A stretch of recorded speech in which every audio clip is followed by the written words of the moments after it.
ہوتا. اس کی وضاحت یوں کیا کر دیا جائے، اگر انسان صحرائے حیات میں، اگر انسان صحرائے مقتل میں حسین بن کے کھڑا ہے تو اس کی موت بہت اچھی ہے.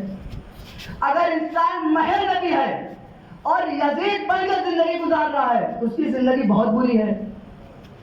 اور جو ہے اگر انسان محل نبی ہے اور یزید بن کے زندگی گزار رہا ہے تو اس کی زندگی بہت بری ہے. اگر انسان مقتل میں بھی کھڑا ہے لیکن امام حسین کی طرح زندگی گزار رہا ہے تو اس کی زندگی بہت اچھی ہے، اس کی موت بہت اچھی ہے. اسی طریقے سے ہلاکت اور شہادت بھی ہے. اگر انسان یزید بن کے مر رہا ہے تو اس کی زندگی موت بہت بری ہے. اگر حسین بن کے مر رہا ہے تو موت بہت اچھی ہے. لہذا اہل بیت نے ہمیں با مقصد مرنا بھی سکھایا، با مقصد جینا بھی سکھایا. با مقصد موت مر جانا اچھی موت ہوتی ہے، بے مقصد موت کا مر جانا بری موت ہوتی ہے. امام حسین مدینے سے کربلا اس لیے آئے تاکہ با مقصد مرنا سکھا سکے. سید سجاد کربلا سے شام اس لیے گئے تاکہ با مقصد جینا سکھا سکیں. صلوات پڑھے محمد و آل محمد.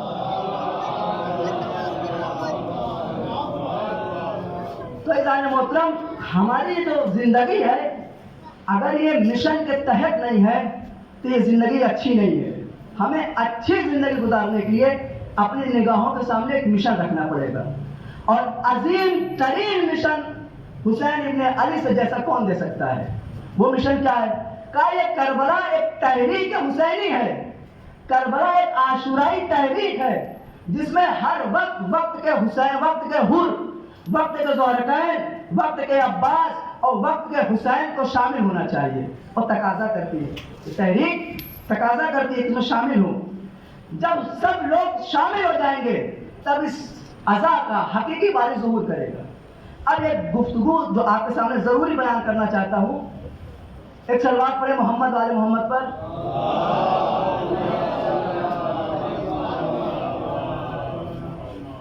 دو چیزیں ہیں اس عزا کے حقیقی وارث کے ظہور میں. ابھی جو مڈل ایسٹ میں جو ایران، اسرائیل، فلسطین، غازہ، لبنان کی یہ تمام جو جنگیں ہوئی ہیں، اس جنگوں کو لے کر بہت سارے ایسے افراد ہیں جنہوں نے ظلم دیکھا ہے، ستم دیکھا ہے، بربریت دیکھی ہے، اور یہ کہا ہے کہ اب امام کا ظہور ہونے والا ہے. یہ چیز سنا ہوگا آپ لوگوں نے، اکثر علماء بھی کرتے ہیں، پڑھے لکھے لوگ بھی اس چیز کو کہتے ہیں، دانشور افراد بھی اس چیز پہ زور دے کہ اب امام کا ظہور ہونے والا ہے. حتیٰ کہ لوگوں نے تقریروں میں کہا کہ اب امام کا ظہور ہونے والا ہے. آج اس پہ غور کریں. امام کے ظہور کے لیے دو چیزوں کا ہونا ضروری ہے. ایک چیز کا نام ہے علت اور ایک چیز کا نام ہے سبب. علت جسے علامت کہتے ہیں، علامت، علت ہی علامت. ایک چیز ہے علامت اور ایک چیز ہے سبب، اسباب. علامت کیا ہے؟ آپ مجھے کہیں کہ فلاں جگہ مجلس پڑھنا ہے، ہم وہاں جائیں، لیکن آپ یہ نہ بتائیں کہ کس کے سامنے پڑھنا ہے، کس چیز پہ بیٹھ کے پڑھنا ہے، آپ کو کیا پڑھنا ہے. تو بتائیے کیا صرف علامت بتانے سے مجلس ہو سکتی ہے؟ علامت کا ہونا الگ چیز ہے، اسباب کا فراہم ہونا دوسری شے ہے. ایک مجلس وجود میں کب آئے گی؟ جب علامت بھی ہوگی، اسباب بھی ہوں گے. امام کو ظہور اس وقت ہوگا جب علامت بھی ہو، اسباب بھی ہو. اب علامت کیا ہے؟ کہا دشمن تیاری کر رہا ہے ظلم کے ذریعے سے، اسے ایمان سے مقابلہ ہے. ہم عزاداروں کو اسباب فراہم کرنا تھا لیکن ہم اپنی تیاریوں سے دور ہیں، ہم وہ تیاری نہیں کر رہے ہیں. اور آپ یہ بتائیے کہ اگر مجلس ہمیں کرنا ہے تو اس عزا کا دشمن اسباب فراہم کرے گا، جس کو مجلس کرنا اس کو اسباب فراہم کرے گا. کون اسباب فراہم کرے گا؟ جس کو مجلس کرنا ہے، جو امام کے ظہور کا منتظر ہے، وہ اسباب فراہم کرے گا، یا وہ کہ جو امام کے ظہور کا دشمن ہے؟ وہ علامت بن سکتا ہے ظہور کی. ظہور اس وقت ہوگا جب اسباب فراہم کریں گے. اب میں یہاں پر گفتگو جو ابھی مڈل ایسٹ کی خبر ہے، مارکو ایک جگہ، ایک ملک ہے، اس کے ایک عہدیدار نے یہ کہا کہ میں ایران کے اوپر بندش لگاتا ہوں، میں ایران کے اوپر پابندی لگاتا ہوں. اس سے پوچھا گیا کہ آخر پابندی کی وجہ کیا ہے؟ ایک صلوات پڑھے محمد والے محمد پر.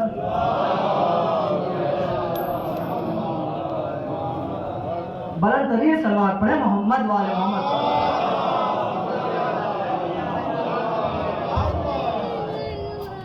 تو اس ملک کے ایک عہدیدار نے یہ کہا کہ ہم ایران کے اوپر پابندی لگاتے ہیں، ہم ایران کے اوپر پابندی لگاتے ہیں۔ اس سے میڈیا والوں نے سوال کیا، یہ بتاؤ آپ ایران کے اوپر پابندی کیوں لگا رہے ہو؟ انہوں نے کہا، اس ملک کے عہدیدار نے کہا اس لیے کہ ایران امام کے ظہور کی تیاری کر رہا ہے۔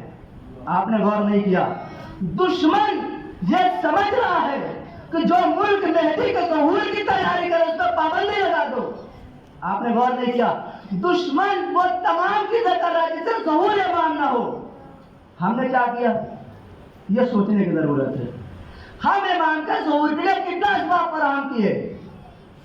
ہم نے امام کے ظہور کے لیے کتنا اسباب فراہم کیا؟ جبکہ ظہور امام موقوف ہے علامت اور اسباب پر۔ علامت دشمن فراہم کر رہا ہے، اسباب عزادار فراہم نہیں کر رہے ہیں، عزادار اسباب فراہم نہیں کر رہے ہیں۔ امام حسین کی یہ تحریک اس وقت رکے گی جب اس تحریک کو حقیقی وارث، اس تحریک کے علم کو حقیقی وارث لے کے آگے بڑھے گا، اور حقیقی وارث اسی وقت ظہور کرے گا جب عزادار اسباب کو فراہم کر دیں۔ تو اسباب کو فراہم کرنے کی ضرورت ہے، اور وہ کب ہوگا؟ جب ہم خود چاہیں گے کہ ہم وہ سبب بن جائیں۔ ایک ذاکر کے خطاب سے آپ کے جذبات بھڑک سکتے ہیں، لیکن آپ اس جذبات پہ عمل نہیں کر سکتے۔ آپ ذاکرین کے خطاب سے، علماء کے بیانات سے، اس خطاب کی ہوئی تقریروں پر جذبات ابھار سکتے ہیں، شعور کو جگا سکتے ہیں، لیکن جیسے ہی آپ روزمرہ کی زندگی میں پھر جائیں گے وہ تمام چیزیں آپ کے دماغوں سے نکل جائے گی۔ عمل کرنا آپ کا کام ہے، اور یہ قرآن کہتا ہے ان اللہ لا تغیر ما بقوم حتی تغیر ما بانفسہم۔ کسی فرد کے، کسی قوم کے حالات اس وقت تک نہیں بدل سکتے جب تک وہ فرد، وہ قوم خود نہ چاہے، وہ قوم، وہ فرد خود نہیں چاہے۔ اب ایک جملہ کہیں، کسی دشمن میں اتنی حیثیت نہیں ہے وہ ہماری حیثیت، ہمارے وقار، ہمارے مقام کو کم کر سکے۔ یہ ایران نے بتا دیا۔ تمام تر باطل طاقتیں چاہتی ہیں کہ ایران مٹ جائے، اور ایک جملہ کہیں، اگر اتنی طاقت، اتنی جاسوسی ایجنسیاں کسی اور ملک کے پیچھے لگتی تو وہ ملک کب تک ختم ہو جاتا۔ یہ ایران ہے جو کربلا والوں سے تمسک ہو کر اپنے پورے عزت و وقار کے ساتھ اپنے وجود کو قائم کیا ہوا ہے۔ ہم بھی اپنے کھوئے ہوئے وجود کو واپس لا سکتے ہیں، لیکن شرط یہ ہے کہ حقیقی عزادار حسینی بن جائیں۔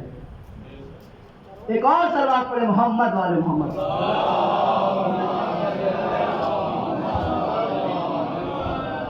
تو ہمیں حقیقی عزادار حسینی بننا ہے، جس کی آج کی ضرورت ہے، آج کا تقاضا ہے، اور یہ تقاضا مجھ جیسے ذاکر نہیں کر رہا ہے۔ میری کیا حیثیت، مجھے خود ضرورت ہے کہ ہم اس تحریک کے لیے اپنے آپ کو تیار کریں۔